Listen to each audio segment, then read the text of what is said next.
মানে আমার কথা খুব স্পেসিফিক কথা বলার জন্যই তো এই 5 আগস্টের পরবর্তী বাংলাদেশ। সো সরাসরি ভারতকে টার্গেট করেই কথা বলা যায়। ভারত একেবারে তার গায়ের জ্বালাটা শুরু হয়ে গেছে। দীর্ঘদিন যাবৎ শেখ হাসিনাকে পেলে পুষে মানুষ করেছে, আরো অনেক কিছু আদায় করে নিত এই 5 বছরে। সেই টাইমে এসে একেবারে ব্যাঘাত ঘটে গেছে। তাদের তো মন খারাপ হওয়ারই কথা।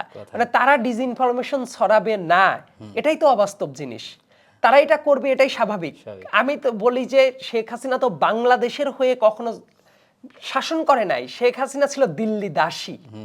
দিল্লির পারপাসটাকে সে সার্ভ করেছে এবং তাদের ভাষাটাই কেমন ছিল, দিল্লি খুশি তো আমরা খুশি।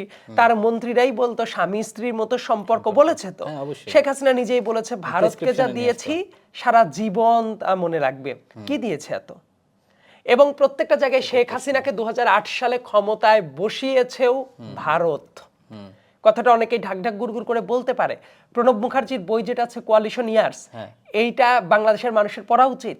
পড়লে তারা দেখতে পারবে ওই 1-11 সরকার যে ছিল, জেনারেল মইনু আহমেদকে সেফ এক্সিট দেওয়ার জন্য হাসিনার সাথে কিভাবে মিলমিশ করার চেষ্টা করেছে প্রণব মুখার্জি, এগুলো তো তার বইয়ের ভেতরেই একটু একটু বর্ণনা চলে আসছে। তাহলে ফ্যাক্ট কি ঘটেছে এটা তো বুঝবার কথা।